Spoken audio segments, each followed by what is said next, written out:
Hello friends, स्वागत है आप सभी का ओआर स्टडी पॉइंट में। इस वीडियो में हम डिस्कस करते हैं द हिंदू एडिटोरियल हिंदी में। उसके अलावा जो भी इंपॉर्टेंट करंट अफेयर होता है हमारे एग्जाम की दृष्टि से, आईएएस पीसीएस एग्जाम की दृष्टि से, उसके बारे में हम इसमें कवर करते हैं। ये वीडियो रोज सुबह 10 बजे तक अपलोड कर दी जाती है। बस मैं कोशिश करता हूँ कि जितना जल्दी रिकॉर्ड हो जाए, जितना जल्दी आर्टिकल कवर हो जाए, उतना जल्दी इसको अपलोड कर दिया जाए। अगर आप लोग टेलीग्राम पे हैं तो उसके लिए पीडीएफ के लिए आप टेलीग्राम ग्रुप से जुड़ सकते हैं। उसका नाम है ओआर स्टडी पॉइंट। उसकी लिंक भी आपको डिस्क्रिप्शन बॉक्स में मिल जाती है। आइए बिना किसी देरी के शुरू करते हैं आज का इंपॉर्टेंट डिस्कशन। जैसा कि आप सब देख सकते हैं आर्टिकल कहाँ से लिया गया, तो डाउन टू अर्थ मैगजीन से लिया गया है। इस आर्टिकल में हम किसके बारे में बात करने वाले हैं, तो क्लाइमेट रिस्क इंडेक्स। इसको हिंदी में क्या कहते हैं? इसको हिंदी में कहते हैं जलवायु जोखिम सूचकांक। इसको कौन जारी करता है? इसको जारी करता है जर्मन वाच। ये क्या बता रहा है कि जो समुद्री जीवों की प्रजातियां ना, उनमें से 90% प्रजातियों के ऊपर खतरा मंडरा रहा है। 90% प्रजातियां ऐसी हैं जो विलुप्त होने की स्थिति में पहुंच रही हैं। अब इसके पीछे की वजह क्या है? तो पहली वजह है कि पर्यावरण ये दिन ब दिन बिगड़ता जा रहा है। इसकी वजह से ना सिर्फ समुद्री जीव बल्कि अन्य जीव जो हैं, उसके अलावा मनुष्य का जीवन भी जो है वो खतरे में पड़ गया है।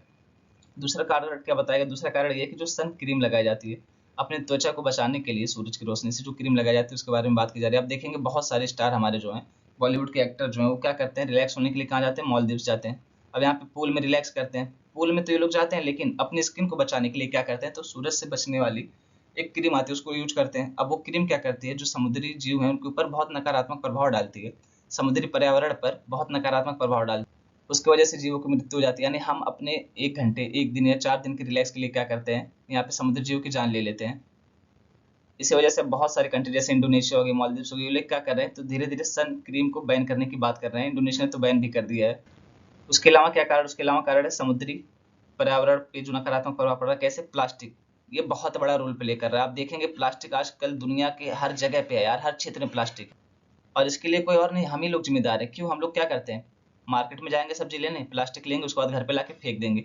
उसको डस्टबिन में भी नहीं डालेंगे, कचरे में भी नहीं डालेंगे, क्या करते हैं? इधर उधर फेंक देते हैं। अब वो क्या होती है, उड़ के इधर उधर पहुंच जाते हैं। उसके अलावा प्लास्टिक का बॉटल, एक बार पानी पिए, बिस्लेरी आता है ना, बिस्लेरी भाई, एक बार पियेंगे उसके बाद इतना एटीट्यूड में उसको फेंकेंगे, पीटेंगे। ऐसा लगता है कि मतलब क्या हो गया है, ऐसा लगता है बहुत बड़े अमीर है, बहुत बड़े राजा हैं। ठीक है, वो बिस्लेरी की बॉटल पियेंगे, उसके बाद उसको फेंक देंगे। अब यार ये सारी चीजें क्या करते हैं? तो ये सारी चीजें पर्यावरण पर बहुत ही नकारात्मक प्रभाव डालती हैं।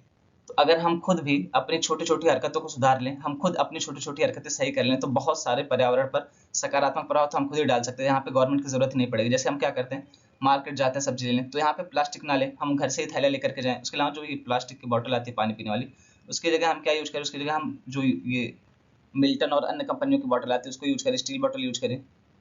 तो इस तरीके से छोटे छोटे स्टेप उठा करके ये हम पर्यावरण को बहुत सकारात्मक दिशा में बदल सकते हैं। लेकिन हम लोग क्या सोचते हैं कि ये यार सारी जिम्मेदारी किसकी? गवर्नमेंट की है, हम क्यों करें? सरकार है ना, सरकार को टैक्स दे दिया ना, अब सरकार करेगी अपना। लेकिन ऐसा नहीं सोचना चाहिए। और सिर्फ छोटी छोटी आदतें बदलने से ही बहुत बड़ा परिवर्तन आता है। वो कहते हैं ना कि बूंद बूंद से घड़ा भरता है। तो सरकार जो करे उसको करने दीजिए, हमें अपने स्तर पर भी कुछ ना कुछ सुधार करना चाहिए, थोड़ा बहुत, बस छोटी छोटी आदतें। जैसे आप मान लीजिए नहाने जाते हैं, तो क्या करते हैं, टोटी का पानी खुला छोड़ देते हैं, बाल्टी भरेगी उसके बाद भी गिरते हैं, आप उसको बंद कर दीजिए। बस इतना ही करना, बाल्टी भरी हुई है आपकी, लेकिन क्या करना, टोटी को बंद कर देना। फालतू का पानी यहाँ वहाँ नहीं बहना चाहिए। यार ये सारी चीजें है ना हमारे लाइफ में बहुत अधिक सुधार करते हैं। उसके अलावा क्या होता है, जब हम किसी से बात करते हैं, कहीं डिस्कशन करते हैं, तो अलग लेवल का कॉन्फिडेंस आता है। अब यहाँ पे किसके बारे में बात की जा रही है? समुद्री जीव के बारे में बात की जा रही है। यानी यहाँ पे जो जल है उसके नीचे जो जीवन है उसके बारे में बात की जा रही है। ये कौन से? एसडीजी, सस्टेनेबल डेवलपमेंट गोल, जिसको हिंदी में कहते हैं सतत विकास से जुड़ेगा। तो ये 14वें नंबर के गोल से जुड़ेगा, इसको आप ध्यान में रखेंगे। यूपीपीसीएस प्री में ये पूछा जा चुका है कि एसडीजी 14 किससे जुड़ा हुआ है। यहाँ पे मैच कराने के लिए दिया गया था, 4 एसडीजी थे और यहाँ पे 4 उसका क्षेत्र मैच कराने के लिए दिया गया था। तो आप इसको ध्यान में रखेंगे, एसडीजी 14 जुड़ेगा। एसडीजी 14 क्या कहता है? सस्टेनेबल डेवलपमेंट गोल 14 कि जल के नीचे जो जीवन है उसको बेहतर बनाना है। तो वही बात की जा रही है, हाल ही में क्या होता है, समुद्री जीवन के लिए जलवायु जोखिम सूचकांक शीर्षक से एक नया अध्ययन प्रकाशित किया गया, जिसमें क्या बताया जा रहा है, तो लगभग 25,000 समुद्री प्रजातियों और उनके पारिस्थितिक तंत्र के लिए जलवायु जोखिम को दर्शाता है। यह क्या कहता है? तो यह नया सूचकांक समुद्री जीवन के प्रबंधन और संरक्षण के लिए क्या कहता है, तो जलवायु स्मार्ट दृष्टिकोण का समर्थन करने की बात करता है। आप यहाँ पे देख सकते हैं कि यहाँ जो मछली पकड़ने वाले जाल है उसमें कितने सारे जीव फंस के उनकी मृत्यु हो जाती है। उसके अलावा यहाँ प्लास्टिक प्लास्टिक तो ऐसा है ना कि आप कहीं भी जाइए आपको ये देखने को मिल ही जाएगा। कई जगह तो प्लास्टिक के पहाड़ तक बन चुके हैं यार, आप सोच के देखिए कि कितनी खतरनाक स्थिति है। अब यहाँ पे हम देखते हैं इसके महत्वपूर्ण, जिसमें पहला पॉइंट क्या है, समुद्री पारिस्थितिकी तंत्र में बदलाव। इसमें क्या बात की जा रही है कि जो महासागर है वो गर्म हो रहे हैं, उसके अलावा जो जलवायु है उसकी चरम सीमाएं देखने को मिल रही है। जैसे आप देखेंगे ग्लोबल वार्मिंग हो रहा है, उसको जैसे क्या हो रहा है, जलवायु परिवर्तन हो रहा है। अब जहाँ पे पहले बारिश होती थी वहाँ पे सूखा पड़ रहा है, जहाँ पे सूखा पड़ रहा था वहाँ पे अत्यधिक बारिश हो रही है, जहाँ पे गेहूं होता था वहाँ पे गेहूं की जगह बाजरा होने लग गया। इस तरह की कंडीशन देखने को मिली। इससे क्या हो रहा है कि जो समुद्री जीवों की प्रजातियां वो क्या कर रही हैं, तो अपने निवास स्थान को छोड़ करके उत्तर दिशा में, उत्तर दिशा का क्या मतलब, जो उत्तरी पोल है उस तरफ भाग रही है। उसके पीछे वजह क्या है? जो समुद्री जीव होते हैं वो एक निश्चित तापमान पर रहने के लिए अनुकूलित होते हैं। अब वहाँ पे तापमान बढ़ रहा है तो उनको दिक्कत हो रही है, इस वजह से ये तापमान को मेंटेन करने के लिए कहाँ जा रहे हैं, उत्तरी पोल की तरफ भाग रहे हैं। अगला महत्वपूर्ण बिंदु है कि उच्च उत्सर्जन परिदृश्य, इसके बारे में क्या बात की जा रही है, तो वैश्विक औसत महासागर तापमान कब तक 2100 तक 3 से 5 डिग्री सेल्सियस बढ़ जाएगा। इस परिदृश्य के तहत कितने, तो 25,000 प्रजातियों में से लगभग 90% उच्च या गंभीर जलवायु जोखिम में है। यानी 90% प्रजातियां ऐसी रहेंगी जिनके ऊपर जीवन का खतरा मंडराएगा, जिनके जीवन अस्तित्व खतरे में आ जाएगा। उसके अलावा क्या होगा, अब यहाँ पे देखिए महासागरों का अगर तापमान 3 से 5 डिग्री सेल्सियस बढ़ता है तो क्या होगा, बहुत सारे जीवों की मृत्यु हो जाएगी। क्यों? क्योंकि वो लोग इस तापमान पर रहने के लिए अनुकूलित नहीं, उनकी बॉडी इस हिसाब से रिएक्ट नहीं कर पा रही। उसके अलावा क्या होगा, जो महासागर उसका तापमान बढ़ने से जो तटीय क्षेत्र है उसमें क्या होगा, यहाँ पे भी दिक्कत आएगी। समुद्र का जो है सतह का तापमान बढ़ेगा, उससे क्या होगा, जो समुद्री स्तर है वो भी बढ़ेगा। उसके अलावा क्या होगा, तो उसके अलावा ग्लेशियर पिघलेंगे। उसके अलावा क्या होगा, जो पानी का सतह का स्तर है वो भी ऊपर आएगा, पानी उसमें अधिक हो जाएगा। उसके बाद क्या होगा, यहाँ पे बाढ़ आने की संभावना बढ़ जाएगी, और जब बाढ़ आएगी तो आप समझ सकते हैं कि 75 तरीके की बीमारियां लेकर के आती हैं। उसके अलावा यहाँ पे जीव हो गए, जैसे गाय बैल हो गई, पशुधन हो गया, उसके अलावा मनुष्य हो गए, उसके अलावा उनके घर हो गए, ये सारे आर्थिक नुकसान भी देखने को मिलेंगे। तो यहाँ पे आप देख सकते हैं कि सिर्फ 3 से 5 डिग्री सेल्सियस अगर तापमान बढ़ जाता है औसत रूप से, तो कितनी सारी दिक्कतें देखने को मिलेंगी। समुद्री जीवों का खात्मा हो जाएगा, उसके अलावा जो तटीय राज्य हैं उनके ऊपर अस्तित्व का खतरा आ जाएगा। उसके अलावा जो तटीय देश हैं, जैसे आप द्वीपीय देश जैसे आप देखिए इंडोनेशिया हो गए, इन सारे देशों के अस्तित्व के ऊपर ही खतरा आ जाएगा। यहाँ पे जो इंडोनेशिया की राजधानी है उसको इसी वजह से ट्रांसफर करना पड़ा है, क्योंकि यहाँ पे समुद्र का तापमान बढ़ रहा था, और जब तापमान बढ़ता है तो ग्लेशियर पिघलेगा, ग्लेशियर पिघल करके पानी आएगा समुद्रों में ही। उससे क्या होगा, तो समुद्री सतह का जो स्तर है वो ऊपर आएगा। उसकी वजह से क्या होगा, तटीय राज्य जो है, तटीय देश जो है उनके ऊपर खतरा मंडराएगा, वो देश समाप्त होने की कैटेगरी में आ जाएंगे। तो वही सारी बात यहाँ पे की जा रही है कि 25,000 प्रजातियों में से लगभग 90% प्रजातियां ऐसी होंगी जिनके जीवन के अस्तित्व पर ही खतरा आ जाएगा, यानी जिनका जीवित रहना बहुत मुश्किल हो जाएगा अगर 3 से 5 डिग्री सेल्सियस तापमान बढ़ता है तो। अगला महत्वपूर्ण बिंदु है कि उपोष्णकटिबंधीय और उष्णकटिबंधीय पारिस्थितिक तंत्र, इसके बारे में क्या बात की जा रही है, तो जैव विविधता वाले हॉटस्पॉट और निकटवर्ती पारिस्थितिक तंत्र में जोखिम सबसे अधिक है। जैसे आप देखेंगे इंडिया में क्या है, तो वेस्टर्न घाट हो गया, हिमालयन क्षेत्र हो गया, यहाँ पे क्या है, ये जैव विविधता वाले क्षेत्र हैं। इसका क्या मतलब होता है, जहाँ पे जैव विविधता बहुत अधिक पाई जाती हो, इसके बारे में बात की जा रही है। तो यहाँ पे खतरा सबसे अधिक है। क्यों? क्योंकि जहाँ पे सबसे ज्यादा पाई जाएगी जैव विविधता, जहाँ पे सबसे ज्यादा जीव पाए जाएंगे, वहीं पे खतरा सबसे अधिक रहेगा ना। और ये समुद्री स्तर पे बात की जा रही है, तो मैंने वेस्टर्न घाट का एग्जांपल आपको समझाने के लिए दिया था। यहाँ पे किसके बारे में बात की जा रही है, तो समुद्री पारिस्थितिक तंत्र के बारे में। तो यहाँ पे आप देख सकते हैं कि ये क्या है, वैश्विक मछली पकड़ने के 96% का स्रोत है। यानी विश्व की 96% मछलियां कहाँ से पकड़ी जाती हैं, जैव विविधता वाले जो हॉटस्पॉट क्षेत्र होते हैं वहीं से पकड़ी जाती है, समुद्र के नीचे से। अगला बिंदु बताया जा रहा है कि शार्क और ट्यूना जैसे जो शिकारी प्रजातियां ना उनके ऊपर ज्यादा खतरा है। यानी जो बड़ी प्रजातियां हैं, जो शिकारी प्रजातियां उनके ऊपर ज्यादा खतरा, और जो छोटी प्रजातियां हैं जिनको चारा बनाया जाता है, चारा की जो प्रजातियां हैं वो कम खतरे में है। अब यहाँ पे बात की जाए, जो कम आय वाले राष्ट्र हैं अपनी पोषण संबंधी जरूरतों के लिए कहाँ पे डिपेंड होते हैं, तो ये डिपेंड होते हैं मत्स्य पालन पर, मछली पालन पर। यानी जो उनको पौष्टिक आहार मिलता है, पोषक तत्व मिलते हैं, कहाँ से मिलते हैं, ये मत्स्य खाने की वजह से मिलते हैं। हालांकि देखिए खाना नहीं खाना ये आपके ऊपर है, मछली खाएं या ना खाएं वो आपकी पर्सनल चॉइस है, लेकिन अगर कोई खा रहा है तो उसको क्रिटिसाइज मत करिए, ठीक है। उसकी क्या कंडीशन, उसकी अलग चॉइस है, आपकी अलग चॉइस है। आप अपने बेस पे किसी को जज नहीं कर सकते। अगर आप उसको गलत कह रहे हो तो किस बेस पे, इसी बेस पे ना कि आप नहीं खाते, तो आप अपने को ठीक कह रहे हैं, उसको गलत करेंगे, ठीक नहीं है। सबकी जिंदगी, जिसका जो दिल करे वो खाएगा, आप इसमें इंटरफेयर मत करिए, वो पर्सनल मैटर होता है। तो चाहे आपको चाहे मैं किसी को ये बोलने का हक नहीं कि आप ये खाइए आप वो ना खाइए, जिसका जो दिल करेगा वो खाएगा। तो आप यहाँ पे इस बेस पे किसी को जज मत करिए को मछली खाता है मांस खाता है, आप इस बेस पे जज करिए को आपके साथ किस तरीके से पेश आता है, बस। अब आप यहाँ पे ये देखिए कि अगर जलवायु परिवर्तन होता है 2 से 3 डिग्री सेल्सियस तापमान बढ़ जाता है, तो उसकी वजह से क्या होगा, बहुत सारी मछलियों की प्रजातियां समाप्त हो जाएंगी, मर जाएंगी। इसकी वजह से क्या होगा, विविधता समाप्त हो जाएगी, यानी समुद्री जैव विविधता पर तो नकारात्मक प्रभाव पड़ेगा। उसके अलावा क्या, और जो कम आय वाले राष्ट्र हैं उनके पोषक तत्व भी प्राप्त करने में दिक्कत होगी। उसके अलावा उनकी जो आर्थिक व्यवस्था है उस पर भी दिक्कत आएगी। जैसे आप देखें तटीय राज्य जो हो गए, तमिलनाडु हो गया, इस तरीके के क्षेत्र, उसके अलावा इंडोनेशिया हो गया, इस तरह के क्षेत्र जो है ये लोग मछली पालन पे बहुत अधिक डिपेंड रहते हैं, यानी मछली पकड़ते हैं उसको बेचते हैं। तो काफी हद तक जैसे श्रीलंका हो गया, इंडिया में भी बहुत बड़े लेवल पे होता है कि जो मछली पालन है, मछली को पकड़ना बेचना, ये सारी चीजें जो है ये अर्थव्यवस्था में अच्छा खासा योगदान देती हैं, और इसको नीली अर्थव्यवस्था के तहत रखा जाता है मछली पालन को, आप ध्यान में रखेंगे। अगला बिंदु ये बताया जा रहा है कि जो कार्बन उत्सर्जन है इसमें सबसे कम योगदान देने वाले देश जो हैं वो सबसे अधिक परिणाम भुगतेंगे। इसके पीछे वजह क्या है, देखिए पहले क्या था, पहले औद्योगिकरण किया गया देशों का, इसी फेज में यूएसए हो गया, ब्रिटेन हो गया, ये लोगों ने अपने देश का औद्योगिकरण कर लिया, ये लोगों ने कार्बन उत्सर्जन खूब ज्यादा कर लिया। उसकी वजह से क्या हुआ, ग्लोबल वार्मिंग हो गई।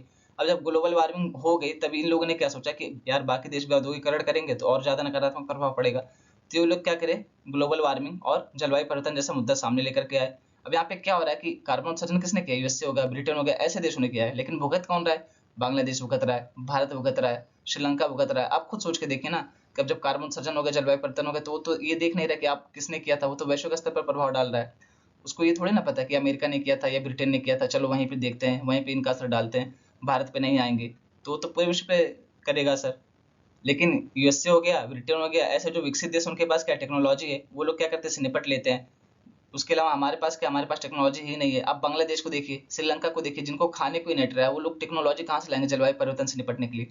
और जलवायु परिवर्तन ऐसी खतरनाक स्थिति लाने वाला है कि यहाँ पे खाने के लाले पड़ने वाले हैं, खाद्य संकट उत्पन्न होने वाला है, क्योंकि एक तरफ जनसंख्या विस्फोट हो रहा है, एक तरफ की और जलवायु परिवर्तन हो रहा है। तो इस तरीके से बहुत सारी समस्या निकल करके आने वाली जलवायु परिवर्तन की वजह से। वही बात यहाँ पे की जा रही है कि करे कोई और भरे कोई और, यानी करा कौन है, अमेरिका और ब्रिटेन जैसे देश की, यहाँ भर कौन रहा है, जो अल्प विकसित देश हैं, जिनकी आय कम है, वो सारे देश बहुत ज्यादा भुगत रहे हैं। इसका परिणाम अधिक किसको देखना पड़ेगा, तो जो कम विकसित देश हैं, अल्प विकसित देश हैं, कम आय वाले राष्ट्र, उनको ज्यादा भुगतना पड़ेगा जो विकसित देश है उनकी तुलना में।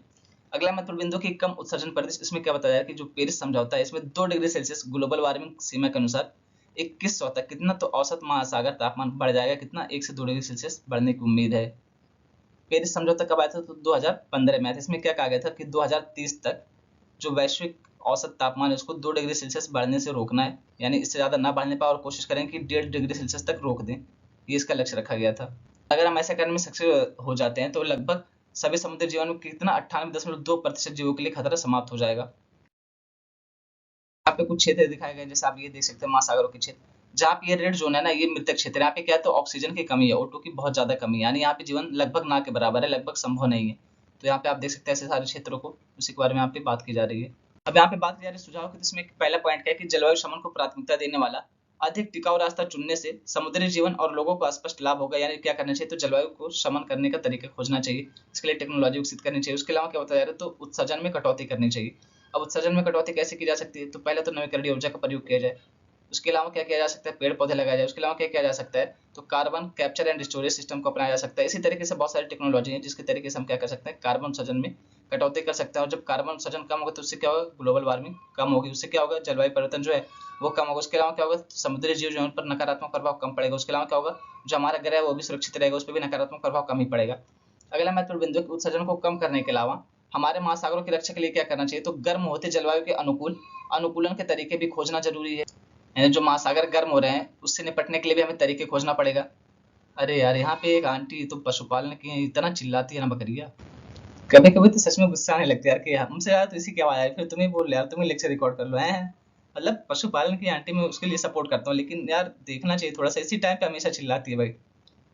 देखिए, अगर आप कोई भी काम कर रहे हैं ना, उसका नेगेटिव इम्पैक्ट जब तक दूसरे के ऊपर नहीं पड़ता है तब तक उसको नेगेटिव नहीं कहा जा सकता। यानी आपके ऊपर जब तक पड़ा है तब तक आप अपना देखिए, लेकिन जब उसका इम्पैक्ट दूसरे के ऊपर पड़ता है ना, तब उसको हम यहाँ पे देखने लगते हैं कि वो सही है या गलत है। अब यहाँ पे यार पशुपालन करना बहुत अच्छी बात है, मैं सपोर्ट करता हूँ उसके लिए सामान्यतः, लेकिन आप देखिए ना कि पूरा मोहल्ला डिस्टर्ब हो रहा है, पढ़ने वाले बच्चे हैं वो सब डिस्टर्ब हो रहे हैं, तो फिर इस तरीके से कैसे चलेगा।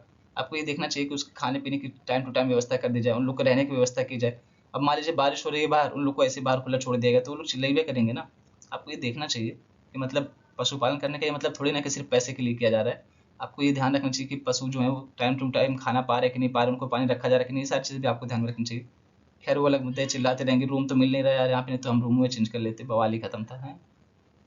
अगला बिंदु बताया जा रहा है कि नए तरीकों और अनुकूलन रणनीतियों को शामिल करने की आवश्यकता है। इस टॉपिक की इंपॉर्टेंस क्या है, महत्व क्या है, तो आप यहाँ पे देख सकते हैं कि यूपीएससी मेंस 2018 में पूछा जा चुका है। ये क्वेश्चन क्या पूछा गया, तो समुद्री पारिस्थितिक तंत्र पर मृत क्षेत्र फैलाने के क्या परिणाम है। मृत क्षेत्र का क्या मतलब है, अभी मैंने आपको बताया है। अब देखिए यहाँ पे ये जो टेक्निकल वर्ड्स हैं, मृत क्षेत्र का मतलब होता है जहाँ पे ऑक्सीजन की कमी हो। मृत क्षेत्र आप खुद सोच के देखना, मृत क्षेत्र किसको कहेंगे, डेड जोन किसको कहेंगे, जहाँ पे लाइफ हो ही नहीं। लाइफ कैसे नहीं होगी, तो लाइफ तभी नहीं होगी जब वहाँ पे ऑक्सीजन नहीं मिलेगा। सीधी सी बात है, ऑक्सीजन की कमी हो गई तो यहाँ पे मृत क्षेत्र हो गया। जब जिंदगी ही नहीं है वहाँ पे, जीवन ही नहीं, तो उसको क्या कहेंगे, डेड जोन ही कहेंगे ना।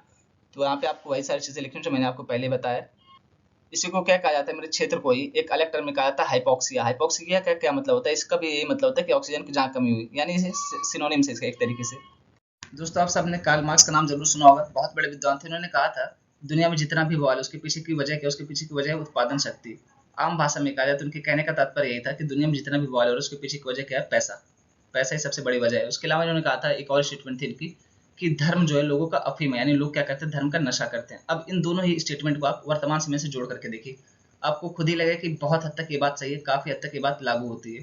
जैसे आप नूह मामला देखिए, किसकी वजह से, वो धार्मिक मुद्दे की वजह से। अब यहाँ पे जो नाइजर में कूप हुआ है, ये आर्टिकल उसी के बारे में बात करने वाला है। कूप का क्या मतलब होता है, तो इसको सैन्य तख्ता पलट कहा जाता है। तो तो यहाँ पे कहाँ पे हुआ, ये नाइजर में हुआ, इसी के बारे में यहाँ पे बात करने वाले हैं। यहाँ पे भी आर्थिक स्थिति जिम्मेदार रही है प्रमुख रूप से, उसके अलावा कुछ हद तक धार्मिक स्थिति भी जिम्मेदार रही है। उसके अलावा आप देखेंगे कि जिन भी देशों की आर्थिक स्थिति ठीक नहीं है वहाँ पे राजनीतिक स्थिति भी ठीक नहीं है। जैसे आप देख सकते हैं इसके लिए श्रीलंका, उसके अलावा नेपाल, उसके अलावा आप देख सकते हैं अफ्रीका का कोई भी देश का नाम उठा लीजिए, एग्जाम्पल के लिए आप नाइजर को ले सकते हैं, बुर्किना फासो हो गया, माली हो गया, ये कोई भी देश आप अफ्रीका को उठा लीजिए, वहाँ पे स्थिति है कि वहाँ पे भुखमरी है, वहाँ की आर्थिक स्थिति ठीक नहीं है, तो इसकी वजह से वहाँ पे क्या होता है, राजनीतिक सत्ता जो होता है उसका हस्तांतरण बहुत कठिन हो जाता है। अब हमारे देश में देखिए कोई भी पार्टी सत्ता में है, जब वो हारती है तो आसानी से, चाहे वो राज्य स्तर पर हुआ चाहे वो संघीय स्तर पर केंद्र स्तर पर हुआ, वो लोग क्या करते हैं, जो पार्टी जीतती है जो बहुमत में होती है उसको सत्ता हस्तांतरित कर देते, कोई बवाल नहीं करते हैं। लेकिन आप अफ्रीका में देखिए, उसके अलावा आप देखिए नेपाल में, यहाँ पे क्या होता है, आए दिन कभी संविधान बदला जाएगा, कभी राष्ट्रपति बदल दिया जाएगा, कभी प्रधानमंत्री बदल दिया जाएगा, मतलब ऐसी घटनाएं तो उनके लिए बहुत आम हो गई। ऐसा लगता है कि ये सारी चीजें होती रहती है। जैसे जापान में आप देखेंगे कि आए दिन भूकंप के झटका आते रहते हैं, उनके लिए बहुत सामान्य सी बात है। तो इसी तरीके से इनके लिए यहाँ पे सैन्य तख्ता पलट हो गया, ये सारी चीजें बहुत आसान बात है, बहुत नॉर्मल सी बात है, इनके लिए डे टू डे लाइफ की ये बात हो गई है। अब यहाँ पे आप देख सकते हैं जो भी देश आर्थिक रूप से मजबूत है, चाहे आप चाइना को ले लीजिए, यूएसए को ले लीजिए, कुछ हद तक इंडिया को आप देख सकते हैं। अब ये सारे ऐसे देश हैं जहाँ पे आप देखेंगे आर्थिक स्थिति ठीक ठाक है, बहुत मजबूत है, तो यहाँ पे क्या होता है, राजनीतिक स्थिति भी, राजनीतिक शक्ति भी कोई उथल पुथल नहीं करती है, वो भी ठीक तरीके से रहती है। तो राजनीतिक स्थिति गड़बड़ाने के पीछे बहुत हद तक कौन सा जिम्मेदार है, आर्थिक कारक ही जिम्मेदार है। अब यहाँ पे हम देखने वाले हैं कि नाइजर में जो कूप हुआ है, जो सैन्य तख्ता पलट हुआ, उसके बारे में यहाँ पे देखने वाले हैं। उसके अलावा हम नाइजर के बारे में कुछ विशेष, अब यहाँ पे एक चीज और मैं बता दूं आपको, जो अफ्रीकी देश है इनके पास संसाधन तो है लेकिन इनके पास क्या नहीं है, तो टेक्नोलॉजी नहीं है, इनके पास क्षमता तो है लेकिन इनको एहसास नहीं, लोग उसको दोहन नहीं कर पा रहे हैं। एंड संसाधन तो इनको मिल गया लेकिन उस संसाधन को जलाने की, दोहन करने की, उसको निकालने की, उसको यूज करने की क्षमता इनके पास नहीं, टेक्नोलॉजी इनके पास नहीं है। जैसे आप लोग हैं, आप लोग के पास भी पावर है, आप लोग चाहें तो यूपीएससी आसानी से निकाल सकते हैं, लेकिन क्या है, आप लोग किस बात का एहसास नहीं, आप लोग टाइम बर्बाद करते हैं। उसी तरीके से ये लोग भी हैं कि यहाँ पे टेक्नोलॉजी के ऊपर ना फोकस करके क्या करते हैं, तो तेल की चोरी करेंगे, कभी कभी क्या करेंगे कि यहाँ पे संगठन बना लेंगे आतंकवादी, उसके बाद क्या करेंगे, लोगों को परेशान करेंगे। उसके पीछे वजह है कि आर्थिक स्थिति इनकी बहुत खराब है, यहाँ पे लोगों को खाने के लाले पड़े हुए हैं, कपड़े पूरे नहीं पहन पाते ये। कई तो ऐसे देश हैं जहाँ पे 40-40 साल से सूखा पड़ा था, उनकी स्थिति सोच करके देखिए। यहाँ पे अफ्रीका में एक थाई करके देश है, यहाँ पे लोग क्या करते हैं, मिट्टी की रोटी खाते हैं यार। आप मतलब कंडीशन सोचिए, आप तो फिर भी कितने अच्छी हालत में, आपके पास लैपटॉप है, मोबाइल है, इंटरनेट रिचार्ज है, घर में फैन है, टेबल है, चेयर है, पढ़ने के लिए सारी किताबें हैं, पेन है, सब कुछ है आपके पास। यहाँ पे इनको मिट्टी की रोटी खानी पड़ रही है। वो हालत आप सोच के देखिए कि आप कितनी बेहतर स्थिति में, आपके माँ बाप ने कितनी बेहतर स्थिति में आपको डाल रखा है, लेकिन फिर भी हमें एहसास नहीं होता है। हमें क्या है, बस वही टाइम बर्बाद करना, हमें लगता है यार ये सारी चीज़ें होती रहती हैं, जो हमारे पास हम उसका फायदा नहीं उठाते हैं। हम क्या कहते हैं, यार उसके पास तो एप्पल का लैपटॉप है, उसके पास एप्पल का मोबाइल है। हमें नहीं देखते कि हमारे पास अगर एचपी का ही है, डेल का ही है, कोई भी हो या नहीं भी, अगर हमारे पास सिर्फ मोबाइल है, आजकल मोबाइल ऐसा है ना जो सारी चीज़ें कर देता है। मतलब मोबाइल अगर आपके हाथ में, तो आधी से ज़्यादा दुनिया आपके हाथ में है, फिर भी हमें हमेशा रोना ही रोना रहता है कि ये चीज़ नहीं है, वो चीज़ नहीं है, ऐसे नहीं है, वैसे नहीं है। और जिनको मिट्टी की रोटी खानी पड़े उनके बारे में सोच के देखिए। की जो लोकतांत्रिक तरीके से चुनी हुई सरकार थी उसको हटा करके सेना ने क्या किया, नियंत्रण अपने हाथ में ले लिया। देश कौन चला रहा है, अब सेना चला रहा है। ये बहुत सारी जगहों पे देखने को मिलता है। जैसे आप म्यांमार को देख सकते हैं, कुछ हद तक पाकिस्तान में भी सेना का हस्तक्षेप रहता है। अगर आप सेना के प्रमुख को बदलने जाते हैं तो वहाँ पे प्रधानमंत्री बदल दिया जाता है पाकिस्तान में। ये नाइजर है और एक नाइजीरिया, तो आपको नाइजीरिया के साथ कंफ्यूज नहीं करना है। नाइजर की कैपिटल क्या है, तो नियामी इसकी कैपिटल। आसपास के देश आप देख सकते हैं, चैड हो गया, लीबिया है, अल्जीरिया हो गया, माली हो गया, यहाँ पे आप देख सकते हैं बुर्किना फासो है, बेनिन है। तो ये सारे क्षेत्र आप देख सकते हैं। आगे वाले मैप में आपको और क्लियर हो जाएगा। आप यहाँ पे ये देख सकते हैं कि नाइजर है। अब ये कौन कौन से देश के साथ सीमा साझा कर रहा है, तो नाइजीरिया हो गया, चाड हो गया, लीबिया हो गया, अल्जीरिया हो गया, माली हो गया, बुर्किना फासो हो गया, यहाँ पे ये बेनिन है, उसके अलावा ये घाना है। इसी तरीके से आपसे मैप बेस्ड क्वेश्चन बन जाता है। जो क्षेत्र चर्चा में है उसी के आसपास के क्षेत्र पूछ लिए जाते हैं आपसे कि यहाँ पे कौन कौन से देश के साथ सीमा साझा करता है। देखिए आप ही से यूपीएससी में स्टेटमेंट देख के पूछ लेगा कि नाइजर देश अभी हाल ही में चर्चा में था, सैन्य तख्ता पलट की वजह से निम्नलिखित में से कौन कौन से देशों के साथ सीमा साझा करता है। आपको 1-2 करके स्टेटमेंट दे देगा। इसी तरीके से यहाँ पे 2 हो गया, 3 हो गया, यहाँ पे देश का नाम दे देगा। उसके बाद आपको कहेगा कि 1 और 2 साझा करते हैं, 2, 4, 5 साझा करते हैं, इस तरीके से आपको दे देगा। तो इस तरीके से जब भी आप मैप देखिए तो उसके आसपास के क्षेत्र को जरूर देखिए कि कौन से देश जो है उसके साथ सीमा साझा कर रहे हैं। झील पाई जाती है लेक चैड, चाड झील उसको कहते हैं। वो 4 देशों में बटी हुई है। तो उसके बारे में यहाँ पे बात कर रहे हैं कि वो सिकुड़ रही थी। ये स्थिति दिखा रही 1972 से पहले, जब इसका ओवर यूज, अत्यधिक प्रयोग नहीं किया गया था। उसके बाद ये वाली स्थिति क्या है, तो 1987।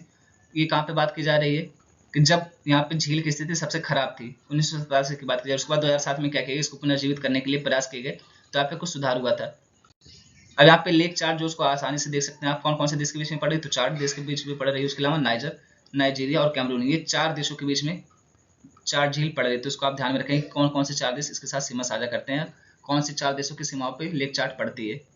तो बात की जा रही है कि जो विद्रोही सैनिक वो अपने आप को क्या कहते हैं, तो देश की सुरक्षा के लिए राष्ट्रीय परिषद कहते हैं अपने आप को। उन्होंने क्या कहता, तो राज्य की टेलीविजन जो थी उस पर घोषणा की थी कि 25 मिलियन लोगों की बिगड़ती सुरक्षा और खराब आर्थिक और सामाजिक शासन के कारण नियंत्रण जब्त कर लिया गया। अब कौन नियंत्रण चलाएगा, तो सेना अब यहाँ पे शासन करेगी। अगला पॉइंट उन्होंने कहा कि सभी संस्थानों को निलंबित कर दिया गया है और सुरक्षा बल स्थिति का प्रबंधन कर रहे हैं और बाहरी भागीदारों से हस्तक्षेप न करने का आग्रह किया। बाहरी भागीदारों से क्या मतलब है, तो यूएसए और फ्रांस से मतलब है यहाँ पे। ये बहुत हद तक जो नाइजर है काफी समय तक फ्रांस का उपनिवेश रहा था, जैसे हम किसके थे, तो हम ब्रिटिश के थे। और यहाँ पे जो विश्लेषक है उनका क्या कहना है कि जो राष्ट्रपति थे यहाँ के, ये कौन थे राष्ट्रपति, इनके राष्ट्रपति थे मोहम्मद बेजोम। इन्होंने क्या किया था, तो इन्होंने अपने जो प्रमुख थे सेना के उनको हटाने की बात की थी। उनका क्या नाम था, तो तिवानी। ऐसा मतलब सेना के प्रमुख को ये खबर मिली कि जो राष्ट्रपति वो मुझे हटाने की बात कर रहा है, तो उसने क्या किया, इसने राष्ट्रपति को ही हटा दिया। सीधा सवाल खत्म। यानी यहाँ पे मोहम्मद बेजोम योजना ही बनाते रह गए, तिवानी साहब कह के खेल गए, राष्ट्रपति को हटा दिया। ये क्या आप मुझे हटाने की कोशिश कर रहे हैं, आप योजना बना रहे हैं, रुको मैं डायरेक्टली एक्शन लेता हूँ, आप सोचते रहो, मैं डायरेक्टली एक्शन लेकर उस पर वर्क करूंगा।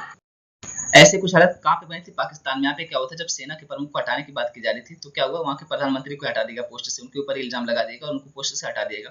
अब हम यहाँ पे देखते हैं कि नाइजर तथ्यपलट के पीछे के कारण क्या है। तो यहाँ पे बात की जा रही है विद्रोही हमले, विदेशी ताकतों खास करके कौन कौन, तो अमेरिका और फ्रांस। यहाँ से वृद्धि के बावजूद देश का नेतृत्व कौन करें, तो विद्रोही हमलों को रोकने में असमर्थ था। अगला महत्वपूर्ण बिंदु क्या है, असुरक्षा। देश में विदेशी सैन्य टुकड़ियों और ठिकानों की बड़ी संख्या को सेना द्वारा अच्छी तरह से स्वीकार नहीं किया गया है। यानी यहाँ पे जो यूएसए और फ्रांस के सैनिक मौजूद है उसको सेना एक्सेप्ट नहीं कर रही थी, सेना की उससे नहीं बन रही थी। अगला महत्वपूर्ण बिंदु है कि घटती आर्थिक संभावनाएं। मैंने आपको पहले बताया जो भी अफ्रीकी देश आप देख सकते हैं, मैक्सिमम देशों में वही हालत है कि यहाँ पे आर्थिक संभावनाएं बहुत कम है, रोजगार बहुत कम है, बेरोजगारी बहुत अधिक है, भूखमरी की कंडीशन है। ये लोग ऐसी स्थिति में रहते हैं कि पूरे कपड़े भी नहीं पहनते। इस तरह की बहुत खतरनाक स्थिति बनी होती है, वो भी एक बहुत बड़ा कारण बताया जा रहा है। उसके अलावा क्या कारण था, तो राष्ट्रपति की जातीयता और वैधता। इसका क्या मतलब है, तो यहाँ पे जो राष्ट्रपति मोहम्मद बेजोम थे इनको क्या कहा जाता था कि ये जो है अल्पसंख्यक समुदाय से, उसके अलावा इनको विदेशी मूल का टैग दिया जाता था। यानी ये कहा जाता था कि अल्पसंख्यक तो ही, लेकिन तुम इस देश के नहीं, तुम विदेशी हो। इस वजह से इनके प्रति अविश्वास और भी ज्यादा गहरा था। इस वजह से क्या हुआ, यहाँ पे सेना ने अपने हाथ में ले लिया शासन। अब हम देखते हैं नाइजर के बारे में कुछ तथ्य। यहाँ पे क्या बात करें कि एक प्रकार का स्थलरुद्ध देश है, कहाँ पे स्थित है, तो ये पश्चिमी अफ्रीका में स्थित है। ये किसके साथ सीमा साझा करता है, तो मैंने आपको मैप में भी दिखाया, अल्जीरिया हो गया, लीबिया, चाड, नाइजीरिया, बेनिन, बुर्किना फासो और माली, इन देशों के साथ ये सीमा साझा करता है। इसका जो 80% से अधिक क्षेत्र है वो कहाँ पे आता है, तो सारे रेगिस्तान में पड़ता है। पश्चिमी अफ्रीका का सबसे बड़ा देश है और फ्रांस से लगभग 2 गुना बड़ा है ये। राजधानी कौन है इसकी, तो नियामी इसकी राजधानी है। ये जलवायु रेगिस्तान, अधिकतर गर्म, शुष्क, धूल भरा, चरम दक्षिण में उष्णकटिबंधीय इस देश है। जब आप ये सारा रेगिस्तान में, तो आप इसके जलवायु की स्थिति का पता लगा ही सकते हैं कि कैसी स्थिति होगी। इसमें महत्वपूर्ण प्राकृतिक संसाधन तो हैं, जिनमें कौन कौन सा, तो सोने के खनन भंडारों के, उसके अलावा यूरेनियम उत्पादन का भी एक महत्वपूर्ण हिस्सा शामिल है। यानी यहाँ पे क्या पाया जाता है, तो गोल्ड पाया जाता है, उसके अलावा यूरेनियम पाया जाता है। जातीय समूह यहाँ पे कौन कौन से, तो हौसा, जारमा, सोंगाई, तुआरेग, फुलानी, कनूरी, अरब, टूबी। इसकी आधिकारिक भाषा क्या, तो फ्रेंच भाषा को नाइजर की आधिकारिक भाषा के रूप में मान्यता प्राप्त है। क्यों, क्योंकि मैंने आपको पहले बताया काफी समय तक फ्रांस का क्या था, तो उपनिवेश था। एग्जाम की दृष्टि से सबसे इंपॉर्टेंट पीपीटी ये, सबसे इंपॉर्टेंट पेज ये। क्यों, क्योंकि यहाँ पे क्या बात करी भारत नाइजर संबंध के बारे में। और कभी भी वैश्विक स्तर पर कोई भी घटना होती है तो उसका भारत पर क्या प्रभाव पड़ेगा, वही हमारे लिए सबसे ज्यादा इंपॉर्टेंट होता है। तो हम यहाँ पे देखते हैं भारत नाइजर संबंधों के बारे में। मई 2009 में मियामी में भारत ने अपना दूतावास खोला था। उसके अलावा नवंबर 2011 में क्या होता है, नाइजर ने हमारे यहाँ नई दिल्ली में अपना दूतावास खोला। भारत नाइजर को क्या क्या भेजता है, तो चावल हो गया, कपास हो गया, दवाएं हो गई, उसके अलावा इंजीनियरिंग सामान हो गया, बिजली के उपकरण हो गए, सूती कपड़े, वस्त्र, प्रसंस्कृत अनाज हो गया, खाद्य पदार्थ हो गया, चीनी हो गई, मिष्ठान हो गया, निर्माण सामग्री, कृत्रिम आभूषण। ये कौन भेजता है, भारत भेजता है। कहाँ, नाइजर को। और नाइजर से हम लोग क्या मंगाते हैं, तो गोद अरबी हो गया, उसके अलावा रेजिन हो गया, अन्य सब्जियों के रस और अर्क हो गया, अर्धकीमती पत्थर हो गए, तेल के बीज हो गए, तिल जैसे कि विविध अनाज हो गया, बकरी की खाल आदि। ये सारी चीजें हम कहाँ से मंगाते हैं, नाइजर से मंगाते हैं। 2021-22 में कितना द्विपक्षीय व्यापार था, तो $101 मिलियन था। नाइजर में भारतीय निवेश तो ये कौन कौन सी कंपनियां कर रही हैं, एयरटेल सेलुलर सर्विसेज है, उसके अलावा यूरोवर्ल्ड इंटरनेशनल है, जय माता दी ट्रेडिंग्स है, उसके अलावा सतगुरु ट्रेवल्स है, उसके अलावा क्वालिस बेवरेजेज है। तो इस तरीके की कुछ कंपनियों का आप नाम याद कर सकते हैं, जैसे एयरटेल सेलुलर हो गया, जय माता दी ट्रेडिंग्स हो गया, सतगुरु ट्रेवल्स हो गया। ये सारी आसान नाम है, तो आप चाहें तो इसको याद कर लें। और जब भी कहीं पे भी आए, यहाँ पे मान लीजिए आपसे मेंस एग्जाम में पूछा जाता है, तो आप यहाँ पे इन सारी चीजों का एग्जाम्पल दे सकते हैं, नाम दे सकते हैं। उससे क्या होगा, आंसर राइटिंग में आपके प्रभाव पड़ेगा, आपका आंसर का अच्छा प्रभाव पड़ेगा और नंबर बढ़ने की संभावना अपने आप बढ़ जाती है। भारतीय समुदाय तो आप देखेंगे नियामी में कितना, लगभग 200 भारतीय नागरिक रहते हैं। अच्छा, इसमें से तो कुछ दूतावास में ही होंगे, उसके अलावा तो जैसे ये हमारी कंपनी यहाँ पे भी कुछ लोग काम करेंगे, तो यहाँ पे 200 भारतीय नागरिक रहते हैं। कहाँ पे, नियामी में। नियामी का मैंने आपको पहले बताया कि नाइजर की राजधानी है। वे बड़े पैमाने पर क्या करते हैं, तो व्यापार करते हैं, आतिथ्य और सेवा क्षेत्र में लगे हुए हैं।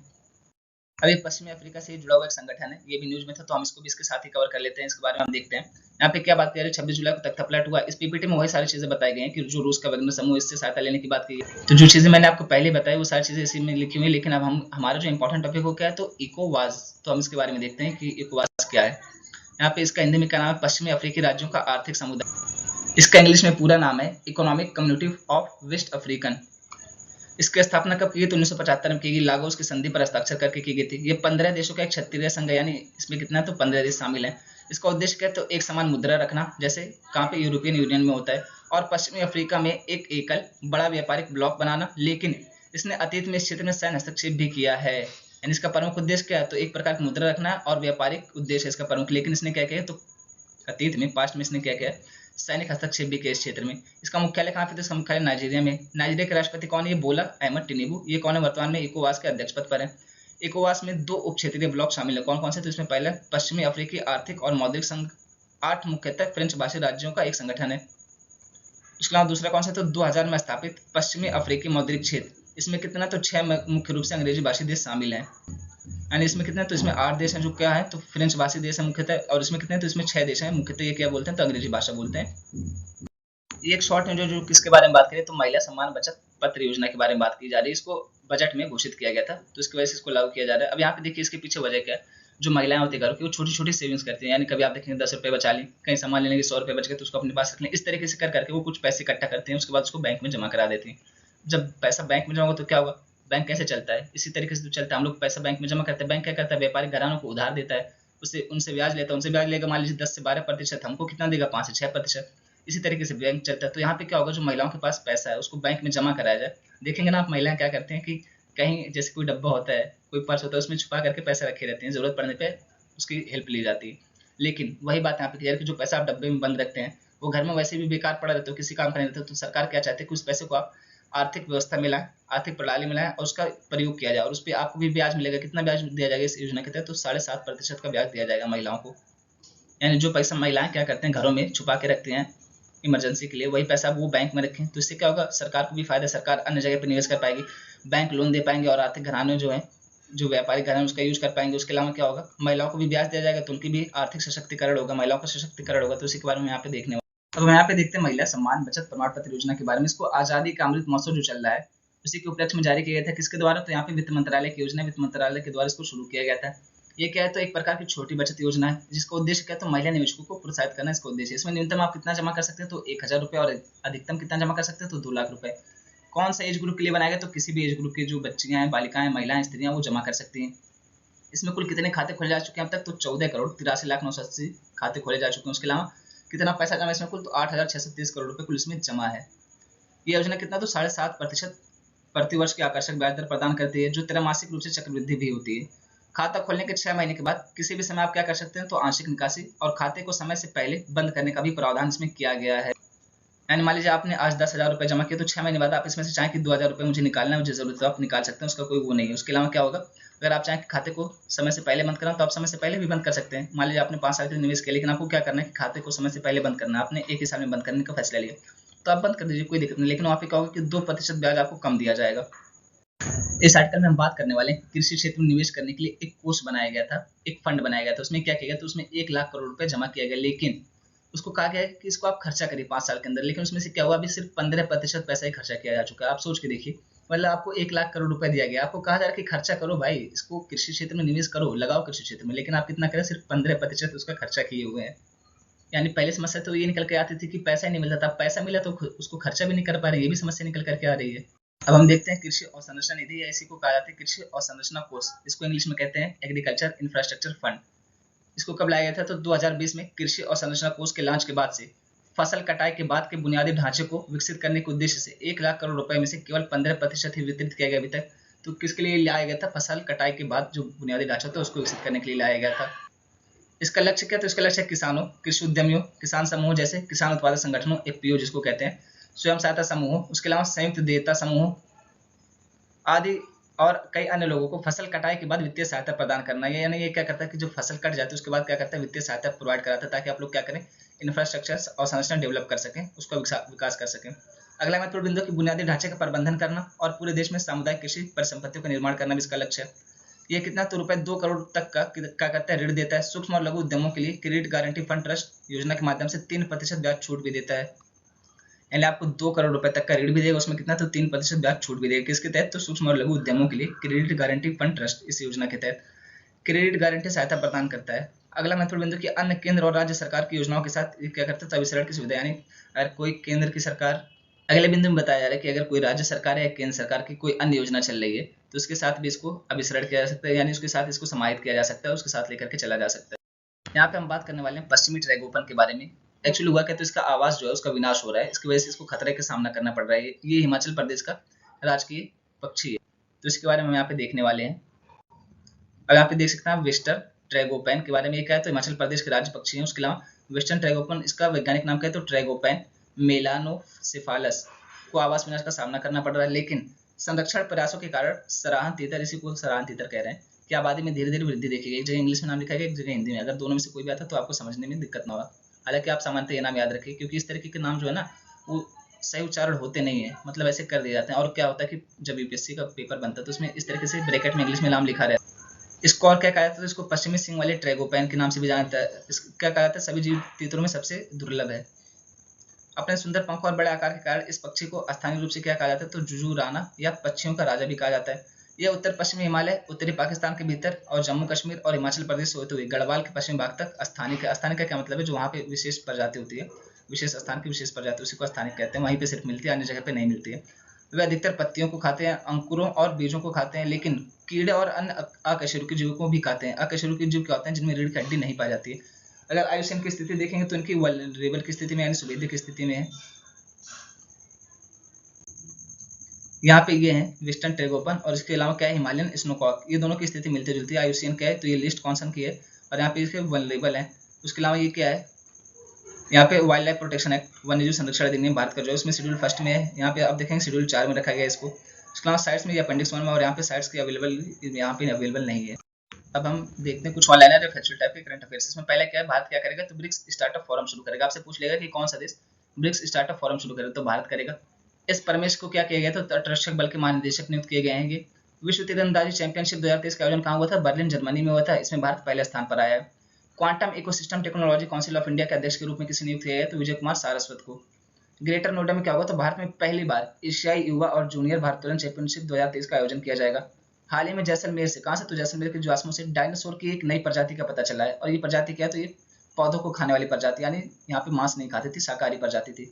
भारत का अगला पॉइंट है कि भारत क्या कर रहा है, तो तुवालू की एक स्वच्छ जल की परियोजना, उसका क्या नाम है, मोटाफोआ कंक्रीट वाटर सिस्टम। इसमें क्या करेगा, भारत वित्तीय सहायता प्रोवाइड करेगा।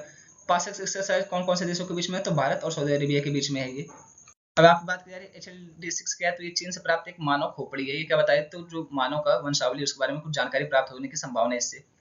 उत्तर प्रदेश सरकार क्या करे, तो जल पर्यटन और साहसिक खेल नीति 2023 को मंजूरी दे दी गई है। मत्स्य 6000 ये क्या है, तो भारत के पहले मानवयुक्त महासागर के लिए एक पनडुब्बी है। आप देखेंगे समुद्रयान के तहत क्या किया जाएगा, यहाँ पे इंसानों को 6000 मीटर की गहराई में उतारा जाएगा समुद्र के नीचे, तो उसी के लिए बनाया गया मत्स्य 6000, उसके नाम पे भी आप देख सकते हैं। अगला पॉइंट है कि भूविजन ये क्या, तो मृदा परीक्षण के लिए पोर्टेबल डिवाइस है। इसे किसने विकसित किया, तो चावल अनुसंधान संस्थान द्वारा बनाया गया इसको। और कहाँ से लॉन्च किया गया, तो हैदराबाद से लॉन्च किया गया। हाल ही में अपेडा ने क्या किया, तो हवाई मार्ग से अमेरिका को क्या भेजा, ताजा अनार भेजा है। अगला महत्वपूर्ण बिंदु की रक्षा मंत्रालय द्वारा उन्नत साइबर सुरक्षा के लिए कौन सा ऑपरेटिंग सिस्टम अपनाया गया, तो माया ऑपरेटिंग सिस्टम अपनाया गया है।